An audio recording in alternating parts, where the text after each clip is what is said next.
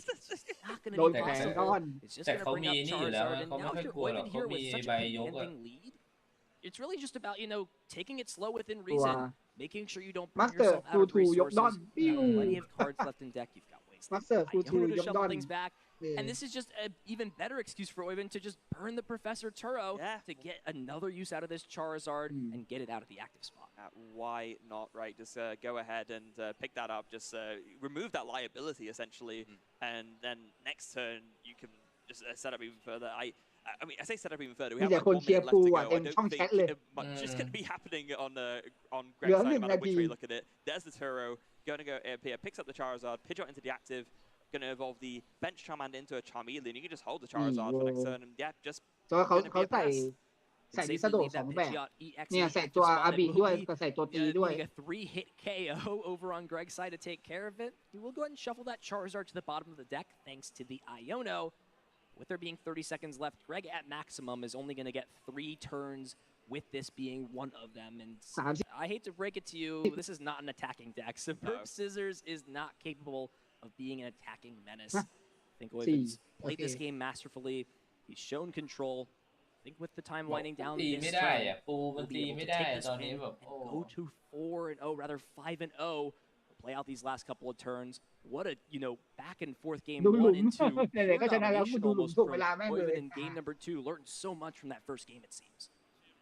Yeah, learn so much from that first game. Still Hot walked away ela. with the win. เรียบร้อย And I think there with the time announced, Greg sees the writing on the wall, picks up the cards. Oivan will, with having won game 1, will win the match and advances to 5-0-0 here at the 2025 World Championships. Never count Charizard out. It always comes back with a vengeance. Badu is not enough sometimes to stop it. No Badu interactions here. Oivan's got a deck that can handle almost anything that's thrown at him. 5-0, 3 more rounds to play. And while he was a big name in Europe, I wonder now, after a strong start, if the rest of the world will take follow in respecting and putting respect on Oivan's name. You got to imagine it, right? Especially after such a breakout season that Oivan has had, as we already talked about, second and first at 2 different regions in Europe this season, and now the breakout performance at Worlds เข้า as เกม well. ไม่ว่ามันผิดเวลา นอน the ไง next phase of the ของ tournament. คนเอเชีย It's another European name to potentially go all the way. มันผิดเวลา This นอน first ของ game คน was เอ really เชีย the เรื่องไง highlight match. This is where things were back and forth. Russell came in, took attacks, but you just always had to fear the Chi-Yu if you're in Greg's shoes. Every time it can just take KOs, and when it seemed like another Pokemon was ready to be powered up, Dusknor was there to just shut it down. Cursed Blast abilities, back and forth, using the Dusknor more than a normal amount of times for a regular Charizard game. But the Chi-Yu in combination with just these last couple of Pokemon, then this close game 1 ended with this super cool combo.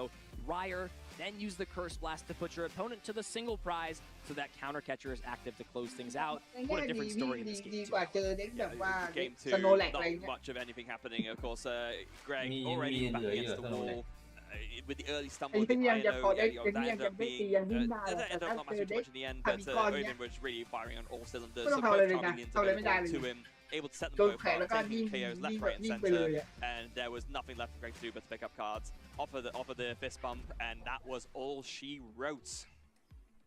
รอบ We 4 were ส treated รุ to ป a รอบ treat. We've 4 seen a นะครั bunch บ of different matches. We've had our mirror matches to start the day off. We saw JUR นี่ a ใครวะ Goldango paired with probably the least expected pairing of the weekend, an unlikely ชนะ alliance. น้องนาย Joltik ชนะ combined กา with ลินช Goldango. นะ I don't know if anything's going to top that so far. Before I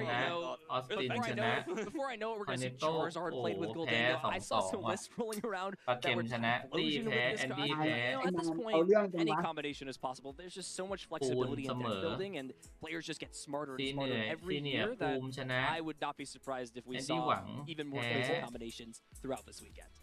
We've had a lot to say about that game, but I'm sure our winner also has a lot that he wants to say as well. So I believe Chip is there with Oven, so why don't we throw it over to both of them to hear what Oven had to say about that incredible match. โทลิกับฟิลชนะเอาวะ ตอนนี้ก็ถือว่าโชคแบบว่าโชคร้ายมากเลยน้องนายเราอะแชมป์ซีเนียร์นะแต่พอไปเวิลด์บุ๊กกลายเป็นมาสเตอร์ Congratulations on the hot start. How are you feeling? Surprised. แต่เอาเรื่องจัดเลย No confidence here, huh? Yeah, last night I tested with Finnish guys, and I lost 9 sets in a row and didn't win a single one. But you still stuck with your deck. Why was that? I changed the second evolution to Squawkabilly to be more consistent, and it's good enough. So my hopes weren't very high. I would say it's paying off so far. I mean, this is a deck you have a lot of experience with. You got second place and first place at regional championships this year with Charizard. Was that a big part in your decision, your comfort with this deck to stick with it here for Worlds? Yeah, it was the reason that I picked the deck. I haven't played it like before those 2 tournaments. I haven't played it afterwards because I didn't think it was good enough. And I didn't think it was good enough for here either. But this was last Worlds that you could play Charizard, so I decided to go with that. One last ride with Charizard, and it is definitely paying off for you thus far, being undefeated. Let's talk about that matchup a little bit. Crustle is a deck that really commands a lot from you resource-wise. What did you have to do in that match, managing your resources to ensure that you would be the one that came out the victor? Yeah, I'm very bad at this because I play from the gut. I have no idea what I'm doing. I'm just always doing the right thing, hopefully.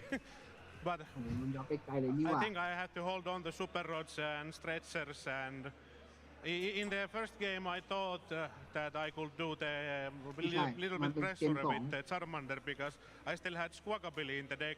So I could use my last fire energy to use Motivate to load the Charmeleon or something. Using every resource available to you and keeping track of things. I'd say you did it correctly throughout as it got you the 2-0 win. Well, I know there's a great Finnish community out there. Anyone you want to say thank you to who's supporting you? Anyone you've tested with to get you to this point? I would like to thank our คนชนะบอกว่าหัวใจเลยก็คือไอ้ซุป of course เด็ my กชั้นยอด parents and my fiance. Thank you so much for your time, Oivan. Best of luck in the rest of the tournament. Let's hear it for him one more time, folks. And let's get back to the desk. I loved it. Everything about that. Playing from the gut. Don't use my brain.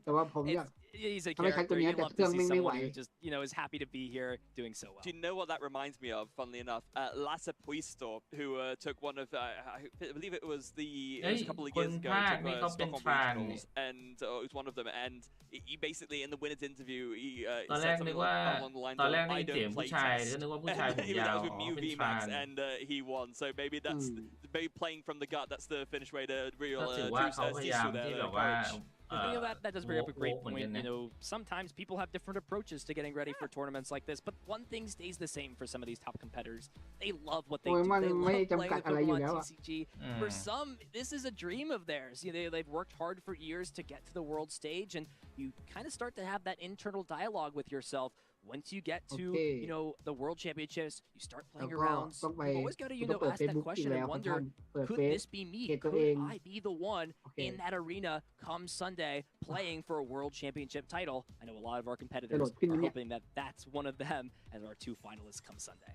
I cannot wait for Championship Sunday myself. In fact, we're going to be in an arena for the first time. I mean, we're talking at the very start about the jump up from how Worlds was here back then compared to now, and that's a very, very รอบ there. I'm so แข่ง hyped 8 for รอบ that. บิ๊กอีก2 ชั่วโมง Speaking of jump up, Goldango was a huge jump in terms of the meta. Let's take a look at how Goldango shifted to the top while other decks made some movement as well. You could not have told me 23% of players would bring Goldango. I thought it would be maybe number 2 behind ในช่องแชท Dragon บอกว่า Man, 8 was รอบ I wrong?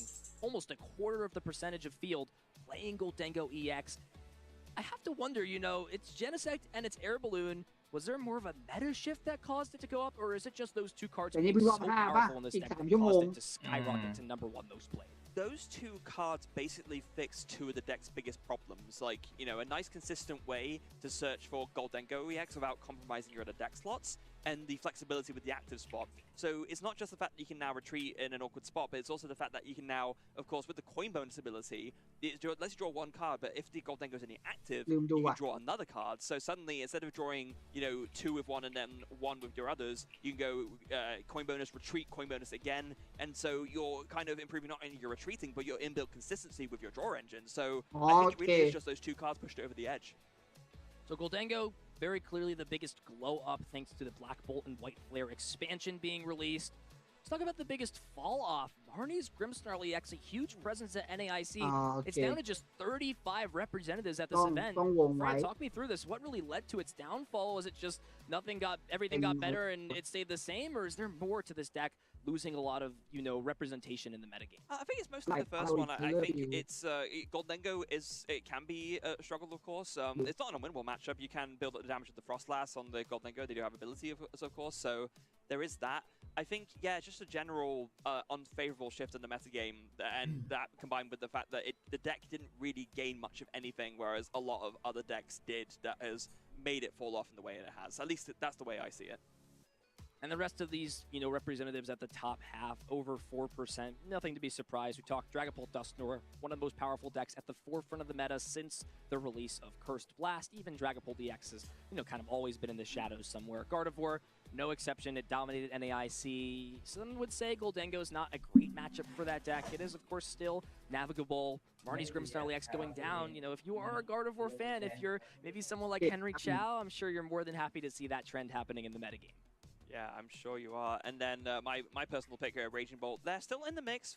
73 picks. It's there. It's around. I don't know quite how the best Raging Bolt is doing. I'm not sure if it's quite at the top tables as far as I recall, at least. But it's definitely it's around. That's more you can say for, I guess, a lot of other picks in the field right now. Speaking of top tables, of course, our feature match is not the only match going on out in the field. Talked about Raging Bolt. It is one of our 5-0 players, Michael Meal from Canada. 5-0 with Raging Bolt, Teal Mask, Ogre Pond. There are so many players fighting to really be at that top slot by the end of the day. 7-0-1 or 8-0. Another name some people would recognize, Aban Ahmed, has had a great season from North America. Plenty of NA regional top cuts. He took down Alex Szymanski. What a matchup that was to advance to 5-0. And this is the tough reality of these world tournaments. You see match after match through the pairings, just so many top tier level battles happening out in the field. But there can only be one victor. One person's got to win. Someone's going to have to get upset and lose that match points opportunity, potentially just one win away from advancing into a top cut and giving themselves a chance to become a champion. Yeah, and the thing that's a little bit different as well, is at the start of this round, we were talking about how the structure for the World Championships is so different now compared to the last time we were at Anaheim, of course. With the record carrying through, and with the amount of players at the World Championships, I mean, yeah, so remember, Worlds is a much smaller tournament than all the other tournaments that are currently going on during our season. It's a more limited amount of players coming in because it's a limited qualifying structure, so that means there are less rounds overall. And so, you know, every win that you get is that much more valuable because you think there's less rounds overall to play, so every win that I get just means that I am well within that shot of like a top cut or even the Championship Sunday.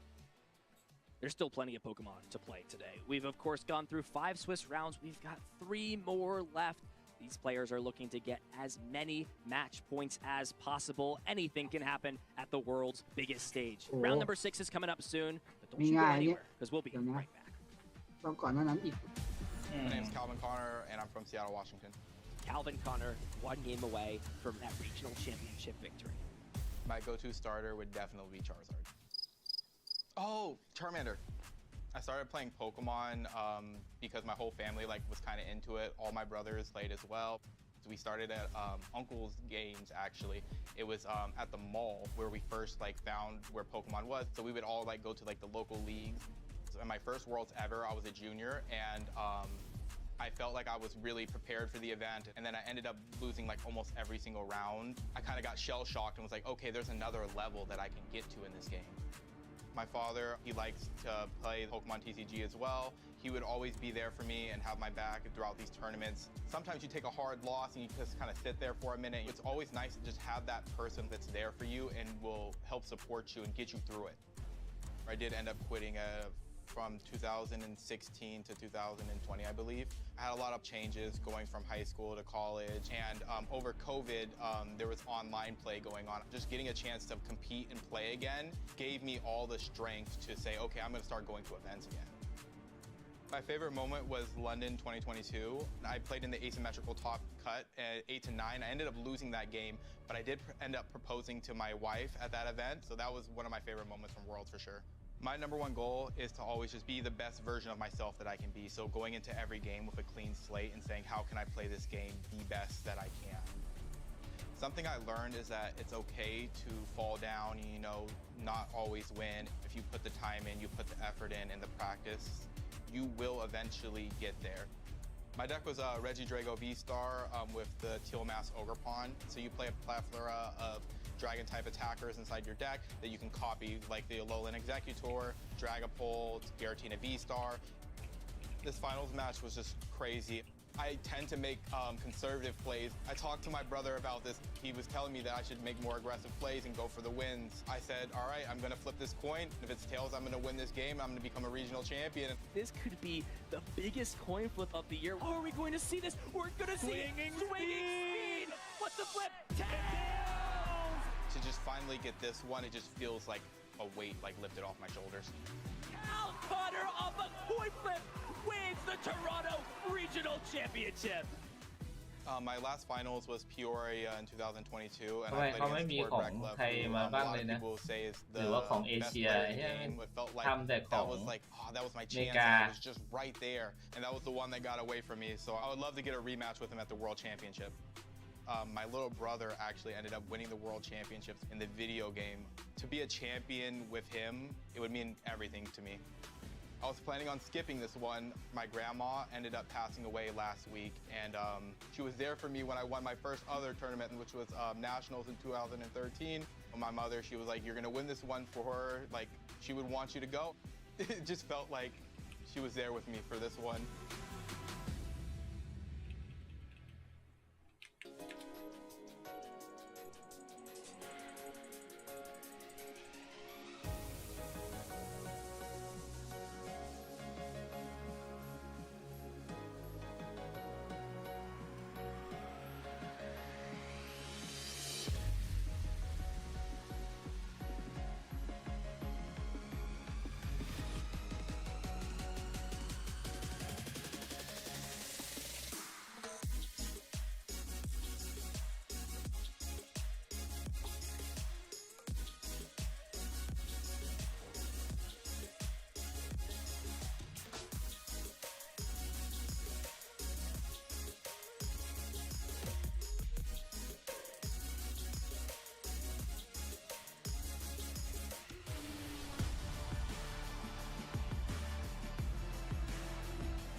Beautiful breeze, beautiful weather, and beautiful Pokemon TCG actioning happening here at the World Championships in Anaheim. We're back, and it's bigger and better than ever. Welcome into the TCG side of things. Ethan Heggie joined once again alongside Freya Pierce. We're through 5 Swiss rounds. Swiss round number 6 is coming up. Oh boy, the action is getting exciting. Freya, what can we talk about through here? There is just so much happening out in the field. I think the biggest takeaway for me is just how many. For the past few World Championships, right, the field has been a little bit wider because, of course, there's more people playing the game and more people were getting to that sort of fixed threshold for championship points. Now that we're on this like top 125 invite structure, the size of the tournament has gone like a little bit smaller again. So it's kind of interesting to see how like the interplay of that. There's still like a lot of players in the field, of course, because we have all the invites from all the different regions. But to me, that's been like the most interesting part. And as we do see kind of a mixture of like rising and falling, right? Kyle explained to us earlier. Ross Corfin, veteran player of the game, not doing so well, unfortunately. Same with Azul GG, not doing so well. But we do see, Tord is doing well. A lot of the big name players are doing well as well. So it's definitely some feast or famine going on here in the field, I suppose. Speaking of Kyle, he's out in the field right now. Rain on the stage, getting ready to show us what some of those things have changed through the round. I know it's only been a round. I'm happy to see you back again. I'm sure Freya is. You've got any updates for us that are happening right out in the field? Yeah, lovely to see both of you again. I heard you talking about Tord. Unfortunately, he did lose the last one, so he is now 3-2 in this tournament. A lot of great players are doing well. We'll get to them in a second. There's crazy stuff happening out here. It is the World Championships. You expect high-level play. I was walking through the tables and saw some unusual things, we'll say. I saw a Bombardier attacking into a Cornerstone Mask Ogre Pawn. I saw a crazy stalemate between Alex Shemansky and Abana Med. And then ended up with Alex decking out. It's wild out here. It feels like it's such a shame sometimes to talk about how we can only feature one match per round, right? But then we miss all these other crazy happenings and goings on. I mean, Kyle, you've been doing this for longer than basically almost anyone here. I mean, just out of curiosity, what would you say is the most crazy thing you've seen like on the floor at like any World Championships you've been to? I'm curious. I mean, it's hard to remember. I mean, there's crazy top decks you remember, crazy misplays where players thought they couldn't possibly win, and then something weird happens, and all of a sudden they're in it. I think the biggest thing is when you have a crowd of people who are watching, rooting for you, and then when you get the win, stand up, and then all your friends start cheering and going wild. I think that's what makes the World Championships really special. Yeah, I gotta agree there, I think. Yeah, we've got 3 rounds left. We're getting into this 6th round. Kyle, you've played in a lot of World Championships yourself. It seems like you've done everything in the Pokemon TCG, which is true. But from a mindset perspective, right, if you open right in this 5-0 spot, what has really got to be running through your mind, and how do you sort of curate that into a positive mindset for these competitors to put themselves into a spot in what could be the hardest and toughest field for a World Championships to date?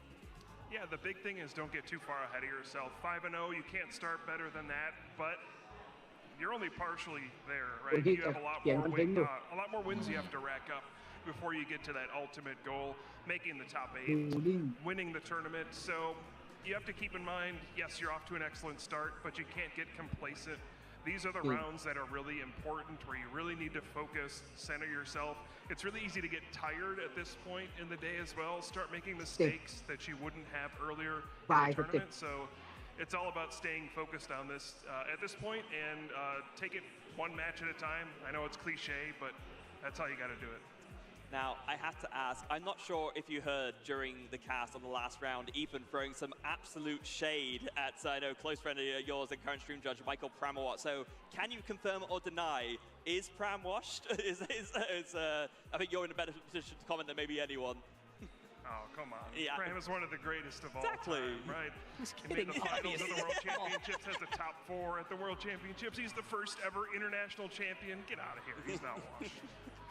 He was joking, of course. Pram's my goat. Pram's my goat. I can never hate. And of course, Buka, you're my goat too. I'm sure you've got lots of people out here supporting you. Thank you again for giving your input from out in the field. Sure, we'll be hearing from you later. But for now, we're going to bring things back to the desk as we get into our 6th Swiss round. What a day it's been so far. 5-0, lots of competitors here.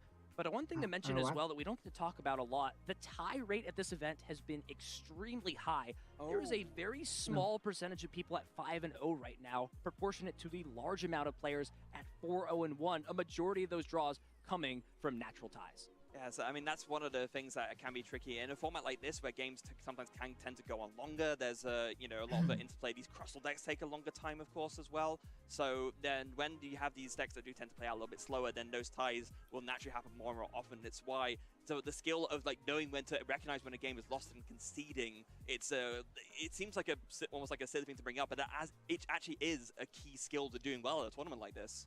And of that skill, right, time management that you mentioned, one point to give out is Japan has gotten noticeably better at preventing ties at the World Championships. This was always a big factor. Japan would, a lot of the times, players from that region have a very polarized run through the World Championships. It would either be, these top 8 finishes, finals, World Championship wins, but a little bit of a lack, in that top 16, top 32 rankings out. And it's feast of famine again, it's because they only really play best of 1. They don't have a lot of experience. However, in recent time, lots of these players are going to things like international championships. The BO3 practice and experience is getting there. And that's why I really wonder, if this year and years to follow, Japan's going to be right up there at the top and sort of slowly improve that win percentage, since they've gotten a lot more accustomed to this best of 3 50 minutes structure. And of course, this is something that you've witnessed firsthand. Of course, I know you were in Japan for a while. You've experienced a lot of their tournaments and formats. I'd like to ask you back at that. How does it compare, like playing in those sort of really long best of 1 tournaments compared to the best of 3s that we have over here? That's a lot shorter days, which honestly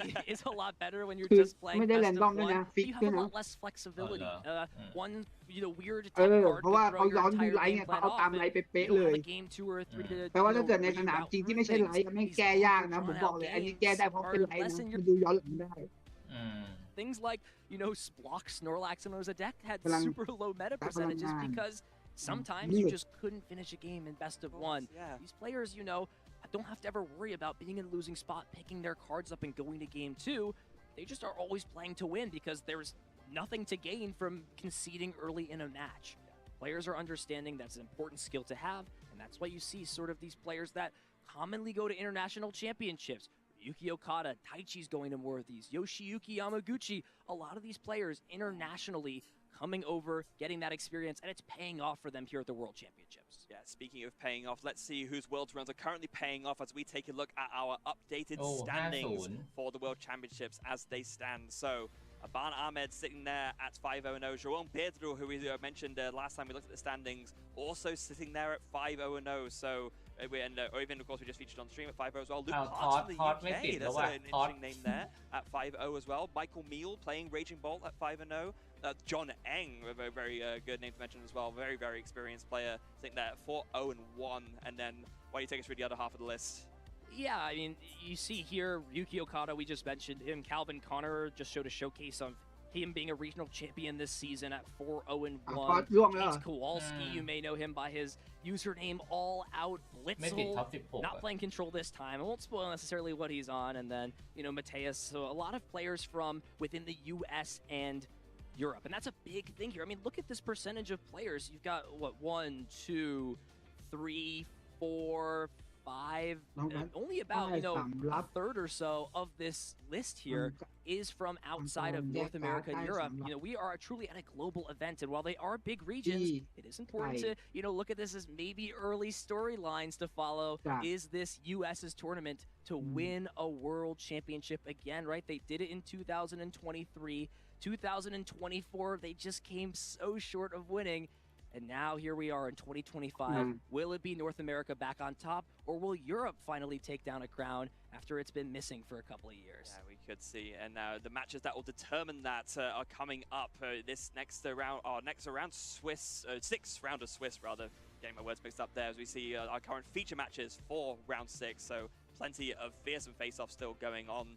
You can see there, Michael Meal against Oivin, Michael playing the Raging Bolt and Oivin on Charizard. That'll be an interesting match to see, but of course won't be featuring it there. Oh, another Finnish star, Consta Kalama playing against Kaito Takita.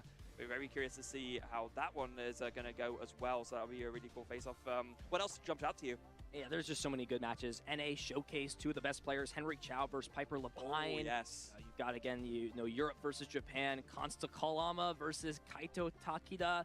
There's just so many good matches, but this is by far the best matchup we have to showcase. Yuki Okada, what a superstar he's been, not just in Japan, but in North America, Europe, all over the place. And Grant Shen, one of NA's top-level talents, 4-0-1. They're both facing off so early in this event, but there can only be one victor between these two players.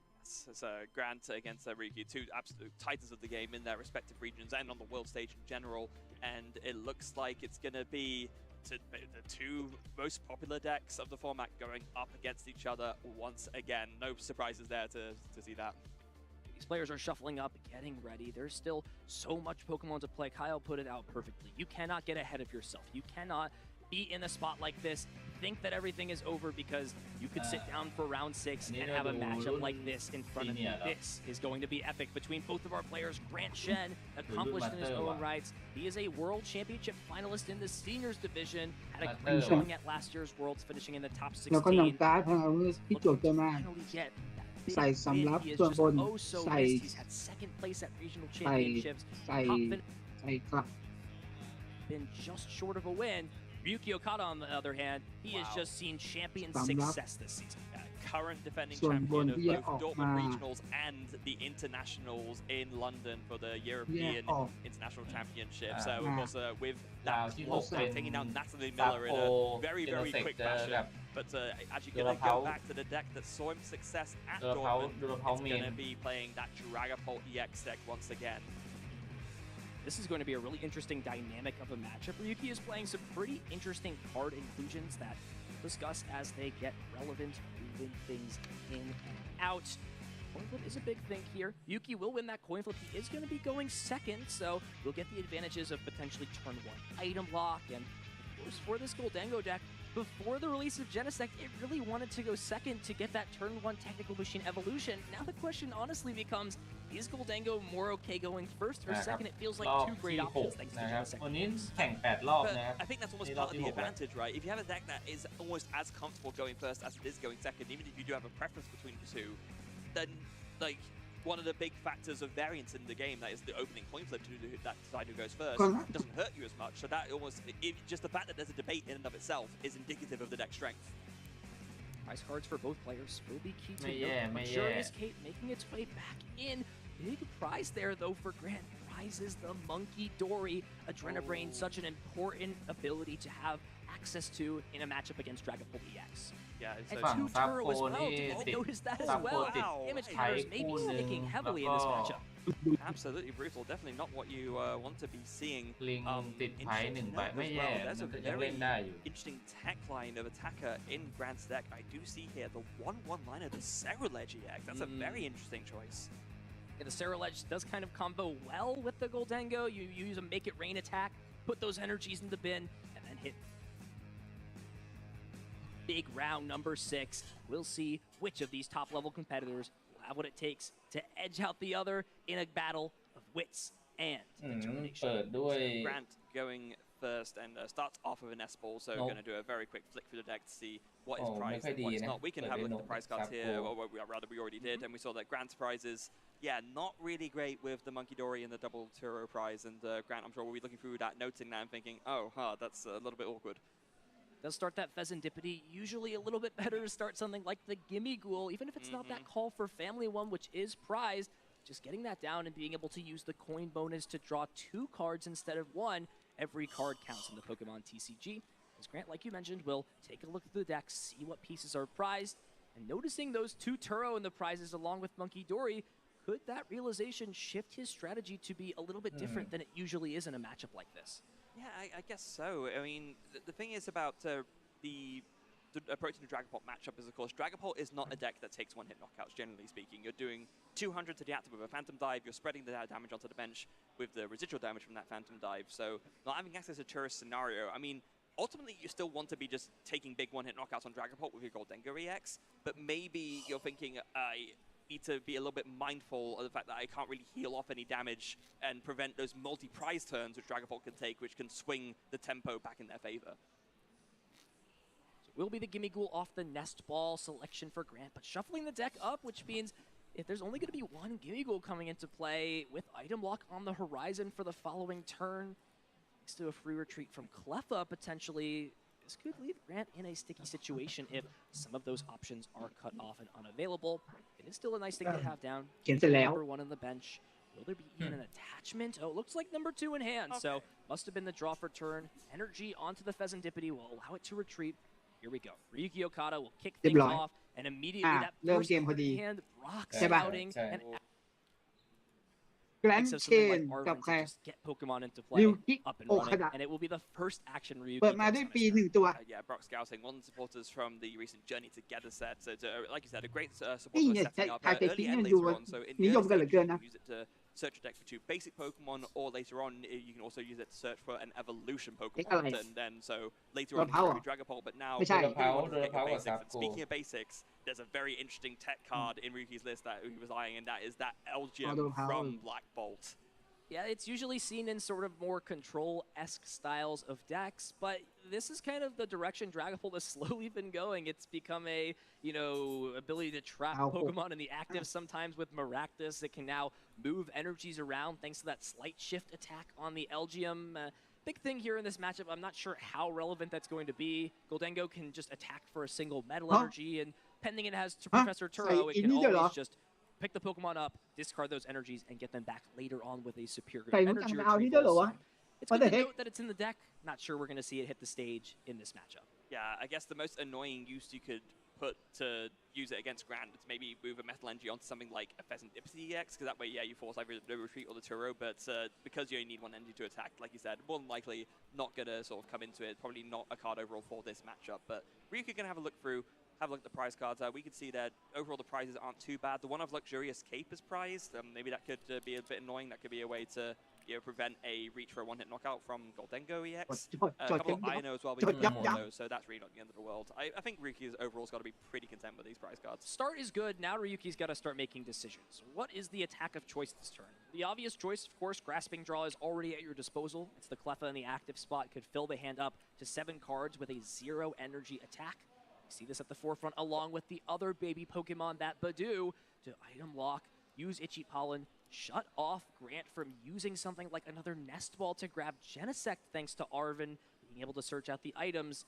It's a big decision here for Ryuki. The one thing, I'd love to hear your thoughts on this, Freya. The one point you have to point out, however, is there the ability to afford putting a bunch of these low HP Pokemon in play when Ryuki can KO them so easily late in the game? Ryuki thinks it's worth the item lock. What do you think about that? I think it is absolutely on like a razor-thin edge. I think that the item lock probably overall is worth it enough to go for it, but it's definitely something you have to think about in the sense that you don't really want to be in a position where there's something very easily that can be sniped for, a 1 prize with that Monkidori's ability. And I'm sure Ryuki is aware that Monkidori is something that these Goldengo decks are opting for as well. So overall worth it, but it's just something that Ryuki is going to have in the back of his mind as this game progresses. ติดจี้แบบว่าติด Looks like we're going to see the Goldengo evolve on the นี่ bench. ถ้าเจอโอลองเกตนี่คือยับเลยนะ Into that Goldengo to get that coin bonuses effect. โอลงเกตไม่สนใจอยู่แล้ว ขนมเลยนะเจอโอลองเกตเข้าไปเนี่ย Having the metal energy in hand, some thought processes could potentially have in this spot. Does have metal energy plus bosses orders. Is this just an opportunity where Grant wants to get on the aggressive? Chase down the Dreepy with the energy, try and slow down Phantom Dive as an option. Yeah, I mean, I think might be the case. And I have to wonder, if this was the plan, we could have just drawn an extra card with that coin bonus. So I have to wonder if that 1 card was an impactful card, like another energy to get through this math. We'll see bosses orders, no bosses orders. Take the KO on Badoo, and I actually think I like this play a little bit. It seems like Dracloak being available is going to be, in the same wheelhouse.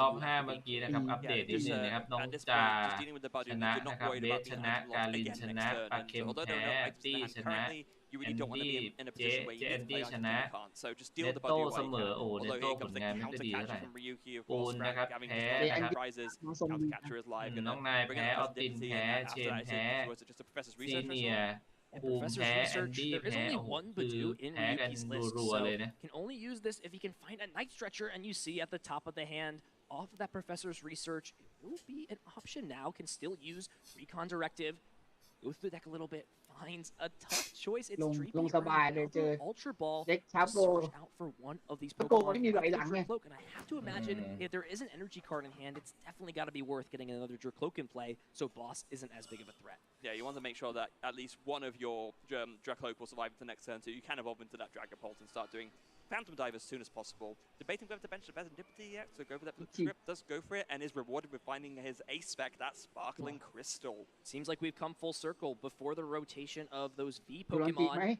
from the Sword and Shield era. This was the ace spec of choice in Dragapult EX.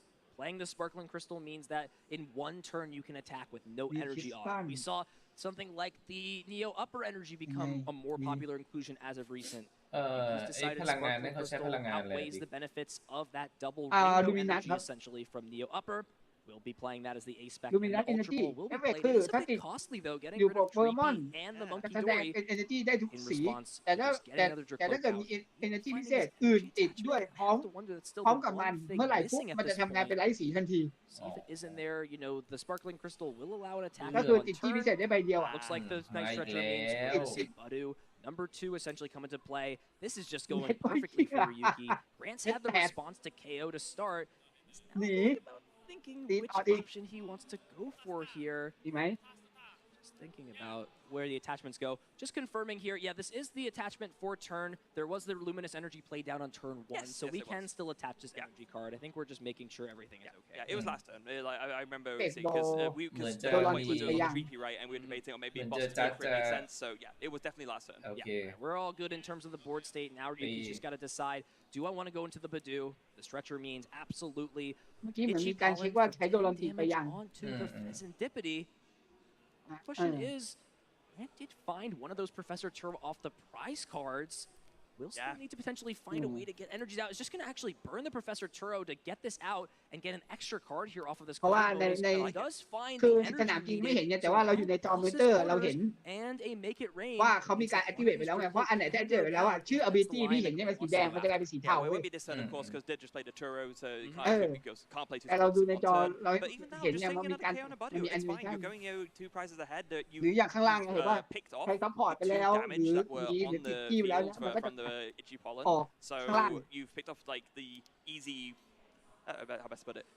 You've picked off like the easy math manipulation that Phantom Dive can do by you putting like 1 damage counter on a 210 HP 2 prizer, and very wisely Grant not putting it back down again. As that's a very clean board, so I think just deter on the Serendipity is absolutely fine. So Grant's gone ahead and gone to a 2-prize lead. Ryuki yet to put any pressure on offensively. That will definitely change with Dragapult EX getting involved, one energy away, or even the Sparkling Crystal away from a Phantom Dive attack. Yuki is just playing the straight Dragapult version. There's no Dusk Nora whatsoever. Means a little bit less explosive pressure. What are some ways in this matchup he can still try and apply offensive pressure while not having access to something like Cursed Blast to use offensively? Well, I think in this matchup specifically, it's one of the ones where it doesn't matter as much. The maths for you as a Dragapult player works out very, very well against Goldengo because, of course, you're doing 200 to the active. Goldengo has 260 HP, so then if you bring something else into the active, you KO it, and then the 60 residual damage from Phantom Dive will KO that Goldengo that has a 200 damage on it. So the maths works out very well for the Dragapult player. But the script being used does draw into 3 very solid cards. The Brock Scouting, Night Stretcher, and Psychic Energy. We've yet to see the attachment happen. And with the Brock Scouting, it means Hawlucha is a potential basic Pokemon option. Immediately grab from the top of the deck. Placed into the hand along with that Toad.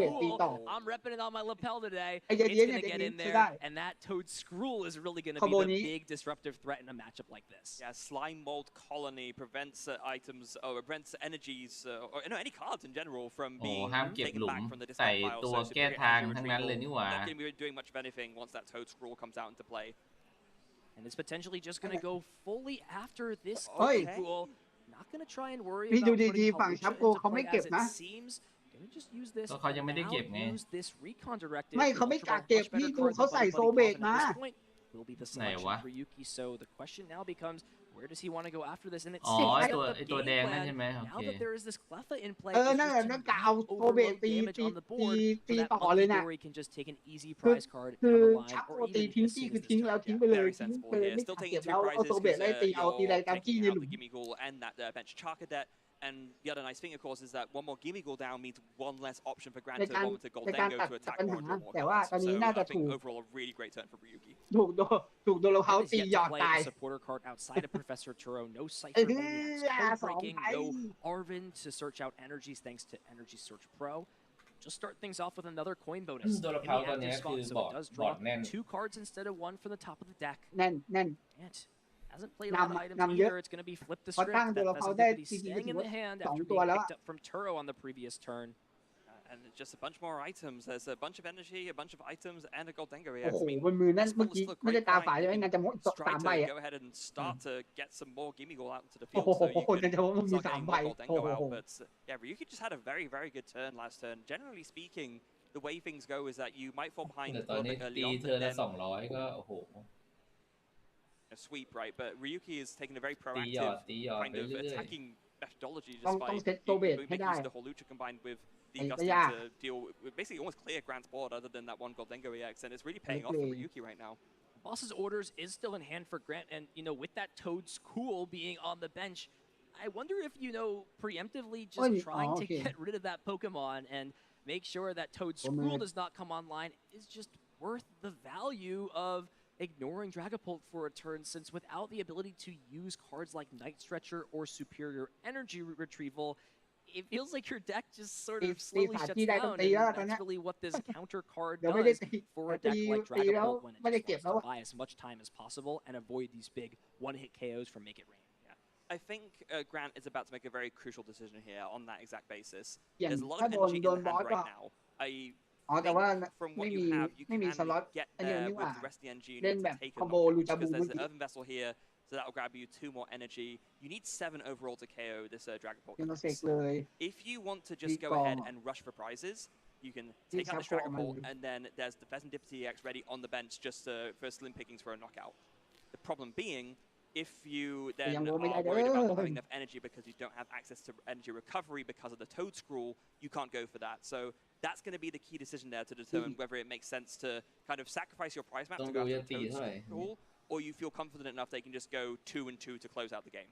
One hit ให้น็อกก็ถือว่าโอเค Like you นะ said, Grant at a crossroads at this point. What will be ต้อ the งวันฮิตอยู่ decision? แล้ว Do you ทั้งโปรตี try ทั้ง and ที get ต้อง rid วั of น this ฮิต Pokemon that ให้ได้ immediately shuts down your engine, or go after มัน Dragapult คือ EX and try and just take ต้อง one รีมื more อ 2-prize ไม่ได้ KO, รีมือก็ไม่ close ได้ things out. And เนี่ย with ก็ that ต้อง boss ตี being แล้วไป discarded with เสี่ยง Superior ว่าเขา Energy จะแปลง Retrieval, looks like Grant has made its decision. Get แปล through ง this โดนเขามา Dragapult. ตีคืนได้เปล่า Maybe it's that Pheasantipity EX as the last 2 prize cards on Grant's journey to close out this first game. Night Stretcher being used as well.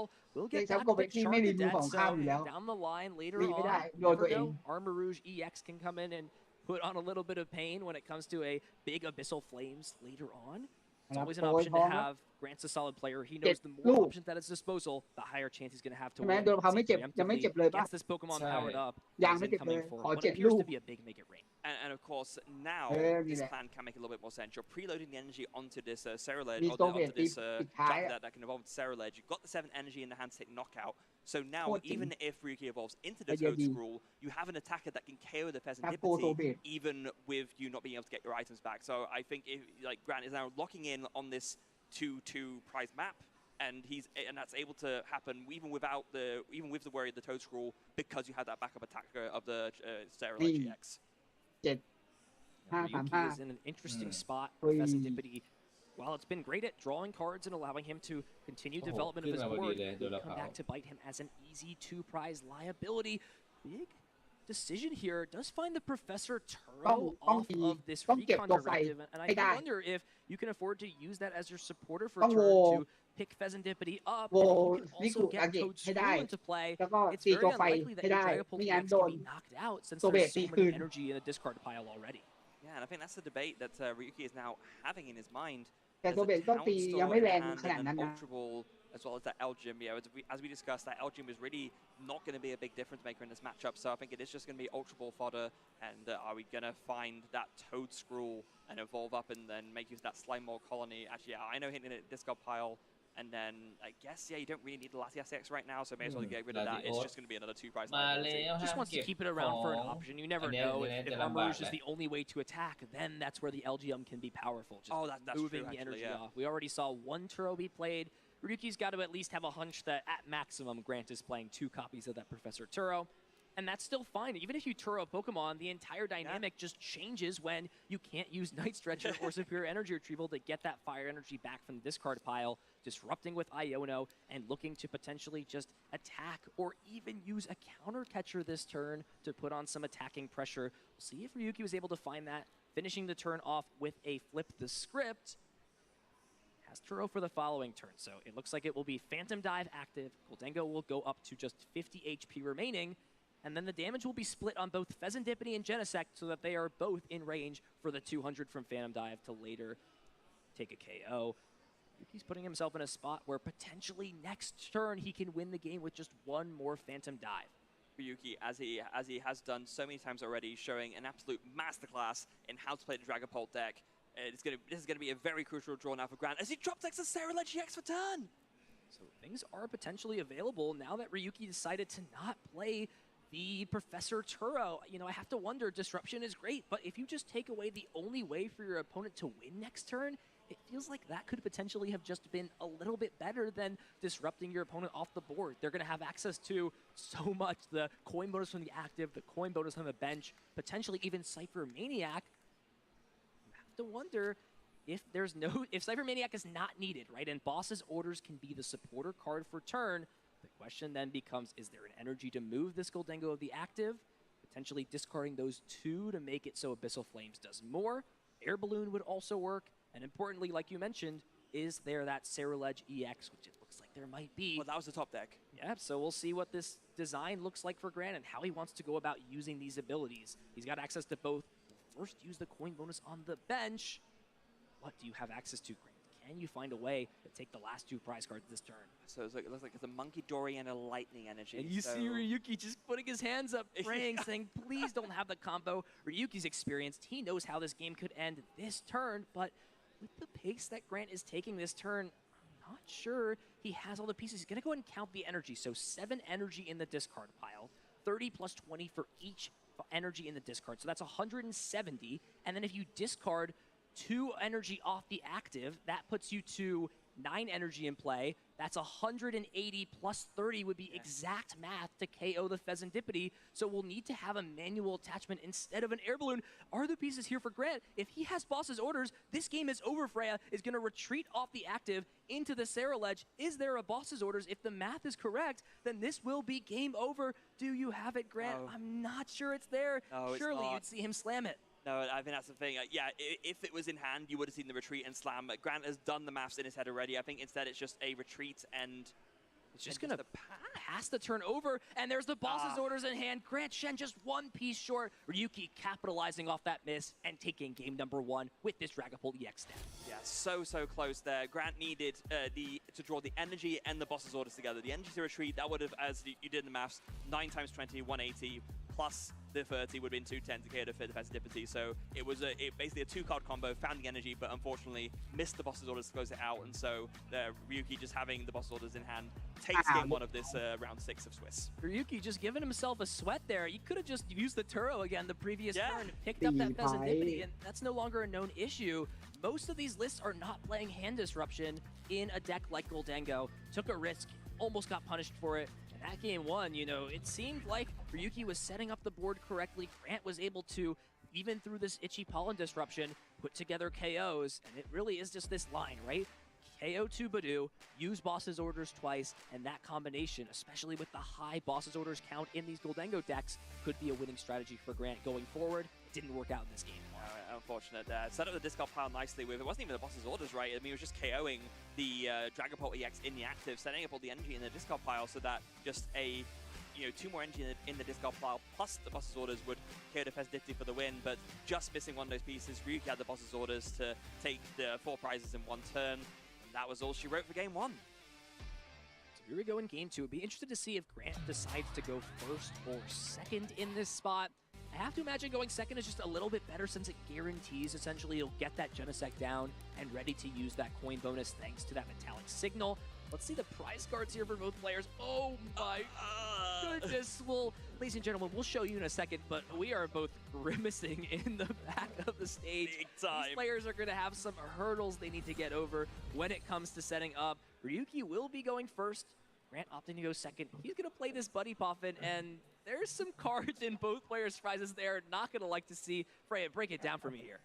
Some prize cards of all time, I think, in a nutshell. So on Grant's side, 2 Gholdengo EX prize, and with 1 Genesect down, starting 1 prize and starting with the other one. I guess that's not so bad. But then you go to Ryuki's side, the whole Toad Screw line prized, and the Badu as well. 3 of the best cards in this matchup. Yeah, and there's only one Badu. A lot of these straight Dragapult lists are playing 2 copies of that card. Ryuki making space for things like the Cleffa, the Rakdos, Elgium's got to make a cut somewhere. It was that Badu with the risk of prizing it, and that risk may have just come back to bite him. He'll have to figure out, without access to Toad Scroll or Item Block, if there's a realistic chance for him to navigate through this game. You see his eyes open up wide, being like, is this really my prize cards in a huge stakes game early on in this tournament? Yes, unfortunately, Ryuki, it is. So it's a very good thing that Ryuki won that game 1, because if you're in this game 2 scenario, you're staring down prize cards like that. It's not an instant concede, but it's pretty bad. It's not an instant concede, but I wonder if Grant just sets up his board normally, if you consider within, 5 to 10 minutes just picking your cards up and going next, right? You get to go second in this 3rd game. You'd have access to hopefully better prize cards. If you play this game out, you're most likely going to be left with 10 minutes or so on the clock, and I'm not sure that's enough time for both these players to play a full-fledged out game. You got to think about that if you're Ryuki. Yeah. This best-of-3 experience, I think, is definitely going to come back to provide him a little bit of reward in this World Championship match. Yeah, Ryuki shaking his head. The expressions have been priceless, I gotta say, and I mean, who can really blame him given that 3 of the best cards in this specific matchup, and you don't have access to them. I mean, he's writing down the prize cards. He's just looking through. Maybe he's hoping, hold on, if I just look through the deck enough, maybe I'll see them again. But unfortunately, we both know that's not how it's gonna work. Does not work. There's no reserved ticket available to shuffle or mix those prize cards up. We're gonna go see the Buddy Poffin as the use, of course. Wanted to check through the deck. It will just be Dreepies all day for Ryuki. If you can't disrupt, we saw Ryuki able to draw a bunch of cards. So if the Dracloaks are there in flow, if you can use a bunch of recon directives, you're just a couple of Phantom Dives away from success and glory. If you were just saying about how maybe if Grant can set up well, Ryuki might consider going next. And Grant's hand is pretty stacked for turn 1 setup. I saw Buddy Puffin, that's just been slammed down. I saw a Nest Ball. I saw a bunch of good turn 1 cards. Exactly what you want to see, and Grant doesn't even know it's just going to get better next turn when there's no item lock as a threat on Ryuki's side. It's just going to use this Buddy Poffin. It means no matter what, Genesect EX can grab out those Stage 1 Goldengo EX Pokemon next turn, and we haven't even seen a supporter card play yet. Grant's going to do the same, just check through the deck, see what Pokemon and pieces are available, what's in the prize cards, and noticing that there are those 2 Goldengo means we may not even see more than 2 Gimmighoul hit the board.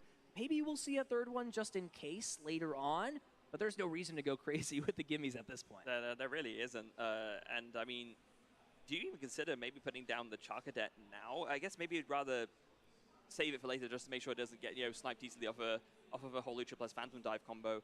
But yeah, we're talking about bad prizes. Obviously, Grant's prizes aren't amazing in the sense that prizing 2 Goldengo is never really what you want to see. Yeah. But at least you have 2 Goldengo to search, right? And it's not like all of them are prized like is the case for Ryuki's one-ups being in the prize cards. Yeah, guaranteed these both will get evolved. You're not threatened by Cursed Blast, Rare Candy on turn 2. This is a slower version of Dragapult EX. It looks to do what it did in game number 1.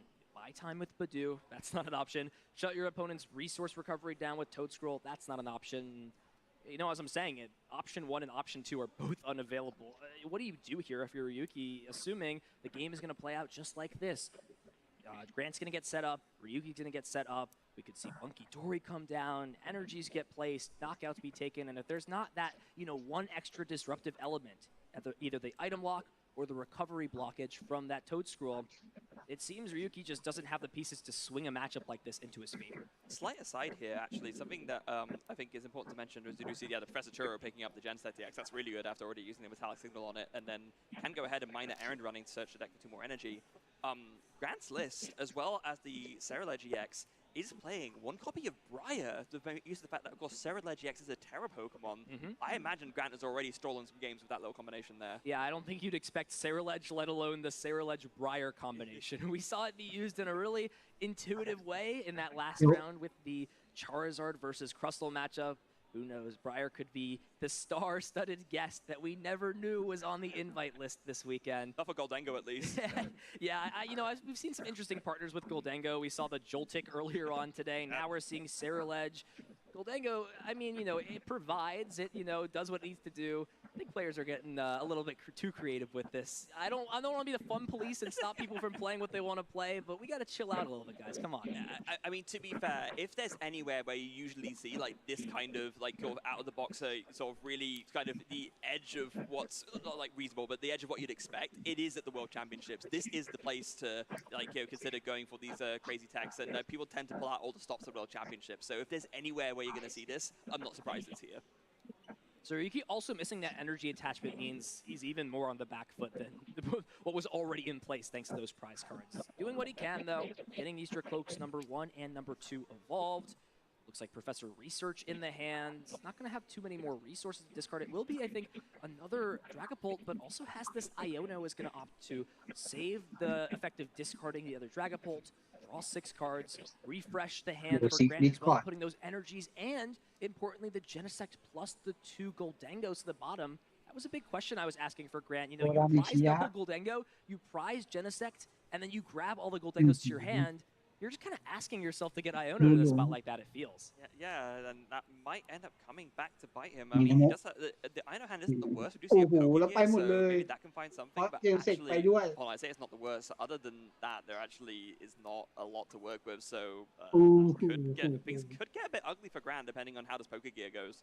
Yeah, you could even, classify his play as slightly greedy. In the long run, not having to play Genesect down again would only give you value. It's a low HP EX Pokemon off the board. You're really not using its ability until later. So here we go, big Pokégear, but does find the Arven. That means as long as there's another Nest Ball in the deck, which there should be, Genesect can come back into play, be benched, use that Metallic Signal ability. You may have to just be asking yourself, if I just had this Genesect in play, I could have just used my Arven to find something like Earthen Vessel or the Super Energy Retrieval down the line, Energy Search Pro. You're going to have to take what he can get. Does get bailed out in this spot. See the coin bonuses. Grant sets up as he wants to. Gotta again ask if you're Ryuki, when do those alarm bells start going off in your head to try and pick things up? Yeah, and actually you were talking about Earthen Vessel and Energy Search Pro. They're both actually already in the hand, so like the rest of the hand was okay as long as that Pokégear hit something, and it did. So now this hand is turned from potentially terrible to absolutely amazing. Turn is far from over. We have the Goldengo EX in the active spot that can evolve, Goldengo on the bench that can be evolved. Ryuki, of course, calculating through things. He's an experienced player. Give him credit where credit is due. If anybody can win a game under these circumstances when it comes to prize cards, he would be on my list of players that are more than capable. But Grant, as a solid player himself, he's never really going to lose games like this when it's just so far in his favor. So there's those two dynamics going back and forth. We'll see if they cancel out. We'll see if one player is able to emerge victorious. His abilities are used, energy cards are found, and make it rain more than online. Grant off to a picture-perfect start, even getting that Cerulege powered up. So later down the line, Missile Flames can come in and take a late KO. So just whilst Grant finishes off this turn, wanted to take a moment for a brief aside. So Oyvind, who we did see in the last Swiss feature round, round 5, did win going 5-0, has now won round 6, and now is the first player at Worlds to be 6-0. So has now more than enough match points to advance to the next phase of competition. So Oyvind's got to be feeling very, very good about that. Still plenty of Pokemon to play, including this match. Ryuki did have that Direct Cloak on the bench survive. It does not KO'd, so as long as there's a way to attach an energy card and evolve, at minimum, you can threaten something like a Phantom Dive this turn. But you just got really no other disruptive pressure to put on your opponent. This is a little bit of a tough decision off of the Recon Directive. You have the Sparkling Crystal that guarantees the attachment, or the Latios that allows this Pokemon to move out of the active. And we'll actually see the Sparkling Crystal go to the bottom of the deck, so valuing that Latios EX to allow this Dreepy to move out of the active thanks to its ability. Oh, and it's a very interesting choice here. We see another Brock Scouting being played. Is thinking about going for that Maractus. Of course, this is a card that we've seen prop up as a tech a lot recently. Basically, ever since it came out with that attack, of course, it can stop your opponent from retreating. Sometimes a corner can just completely end the game if your opponent doesn't have a way to maneuver something that can't attack out the active spot. So it's a very good tech card that we see. And let's not forget, Grant did play one of those Professor Turo on the early turns. He's just going to try and adjust his strategy and make it a Maractus Cactus attack with the corner. Doing this Genesect EX, it is resistant to grass, so it takes no damage, so you don't have to worry about knocking that Pokemon out later on.